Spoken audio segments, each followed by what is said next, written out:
Jumpa lagi sobat semuanya. Hari ini kita tidak hunting atau tidak bedil.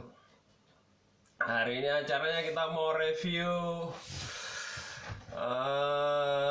pisau untuk berburu di New Zealand. Jadi tiap negara itu biasanya punya khas pisau yang mereka bawa kalau hunting. Kayak di Indonesia kan biasanya bawa golok gitu. Mungkinnya di Jawa bawa bendu, bawa parang gitu. Mungkin.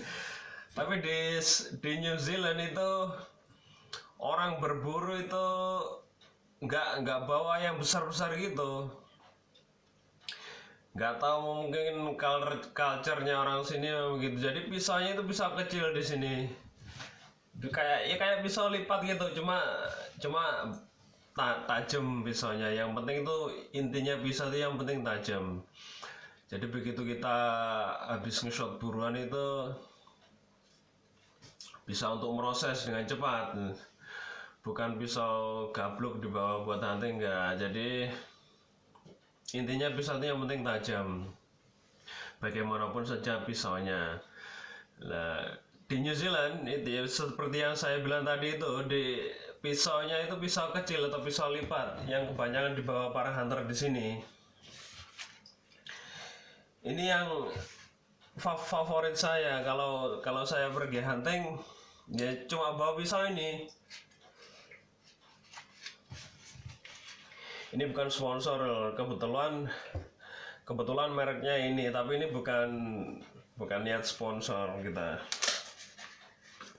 Seperti apa pisaunya kita buka. Jadi pisaunya cuma kayak gini, pisau lipat gini kecil. Dia yang namanya folding knife lah bahasa Inggris, sailor lah gak ngerti ya. Ini pisaunya, penampakannya kecil sekali, praktis dia. Pisaunya ini tajam, jadi memang dari pabriknya tuh udah ditajemin, udah diungkal boso Jawa nih. Jadi kita nggak perlu najemin. Ini semenjak saya beli itu belum pernah saya asah pakai asan batu atau asan yang kayak stick itu. Ada kan asannya kayak stick itu, terus kita asah gini. Bukan, saya nggak pernah pakai itu. Pakai batu diasah ini kayak di Jawa itu, di Indo. Nggak, jadi asalnya saya cuma bawa asan gini. Ini asan udah beli di toko lah, di Indo mungkin juga ada ini. Jadi saya ngasahnya cuma gini.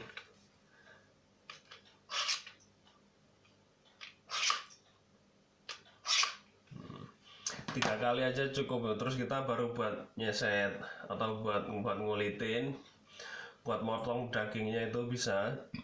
Nanti kalau udah kayak terasa kayak nggak tajam, kita gesek lagi 3 kali gini, 3 atau 5 kali lah, terserah. Itu cukup. Yang penting itu untuk menjaga angle-nya ini, ujungnya ini tetap di sudut yang sama waktu datang dari tokonya. Itu mestinya pisaunya tetap tajam kalau kita jaga seperti itu. Pisau ini udah saya ngetes motong rusa itu hampir 6 ekor kalau nggak salah ya. Masih tetap tajam, nggak pernah saya asah pakai batu gitu, cuma pakai ginian. Jadi ini untuk pisau yang waktu kita hunting di hutan atau naik ke gunung atau whatever gitu. Jadi kita nggak perlu bawa pakai golok yang besar gitu. Pisaunya memang kecil gini. Ya, tuh.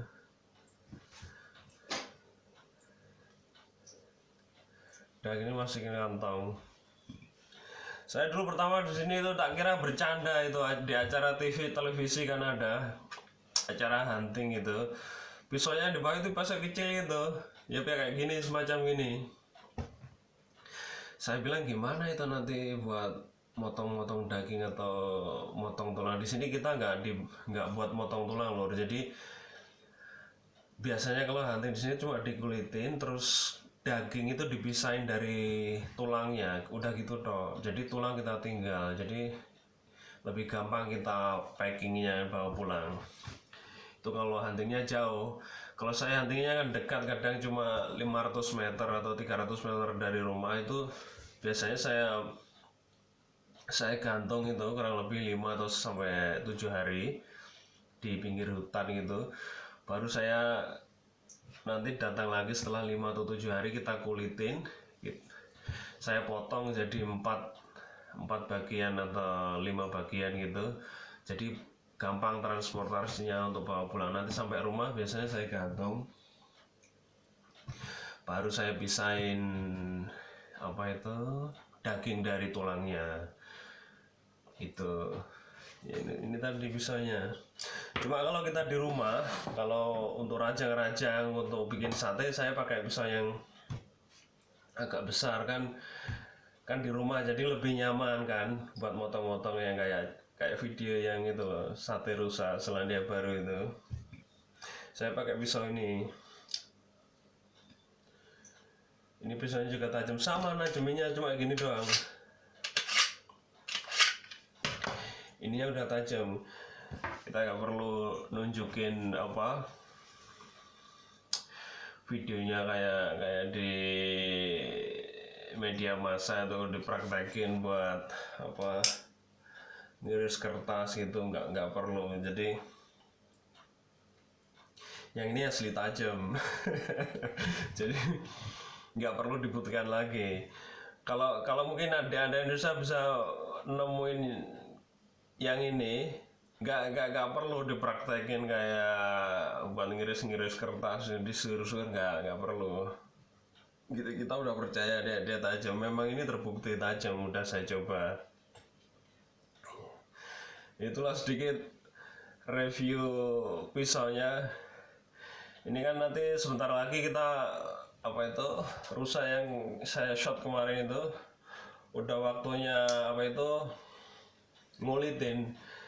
Jadi nanti next videonya itu acaranya ngulitin rusa sama motong rusanya itu jadi 4 atau 5 bagian lah kurang lebih. Jadi habis dikulitin kita potong jadi 4 atau 5, terus bawa pulang. Baru di rumah nanti kita pisahin dagingnya dari tulangnya. Tulangnya biasanya diambil sama anaknya si bos tuh, dikasihkan anjingnya gitu. Anjingnya kan biasanya buat berburu babi gitu. Anaknya bos di sini yang bagian ngurus itu hama babi. Saya nggak begitu minat untuk nembak babi. Dan kebetulan saya belum pernah ketemu, soalnya harus belusukan ke dalam, saya agak malas blus-blus itu. Saya senengin nyangkung di pinggir hutan gitu, duduk bawah pohon sambil ngopi, enak. Oke, yaitu sedikit review pisau huntingnya. Ini pisau hunting, ini untuk pisau pecal-pecal di rumah. Kan kuali malah yang besar untuk di rumah. Ya memang gitu di sini tradisinya. Nanti disimak video selanjutnya itu tentang proses pengulitan dan pemotongan daging rusanya. Oke. Sampai jumpa lagi di video yang selanjutnya. Tetap semangat lur.